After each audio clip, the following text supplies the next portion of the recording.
वडिलांनी दिली मुलाला मारण्यासाठी 75 लाखांची सुपारी। ही धक्कादायक घटना आहे। पुण्यातील कौटुंबिक आणि संपत्तीच्या वादातून स्वतःच्या मुलाचा खून करण्याची सुपारी। वडिलांनी बुलढाणा जिल्ह्याची धक्कादायक माहिती पोलीस तपासात समोर आली आहे। पोलिसांनी या प्रकरणी संबंधित वडिलांसह 6 जणांना अटक केली आहे। धक्कादायक गोष्ट म्हणजे 2 वेळा त्याने मुलाला मारण्याचा प्रयत्न केला, पण त्यात तो मुलगा बचावला। अरगडेस इमारतीजवळ 16 रोजी दुपारी बांधकाम व्यावसायिक धीरज यांच्यावर दुचाकीवरून आलेल्या हल्लेखोरांनी पिस्तूल रोखले।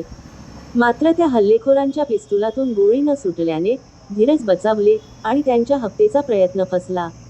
त्यानंतर पोलिसांनी चौकशी केल्यानंतर धक्कादायक माहिती समोर आली आहे। धीरज आरगडे पाटील आणि त्याचे वडील दिनेश चंद्र यांच्या वाद असून मालमत्तेवरून त्याच्या वडिलांनीच ही सुपारी दिली असल्याचे समोर आले आहे।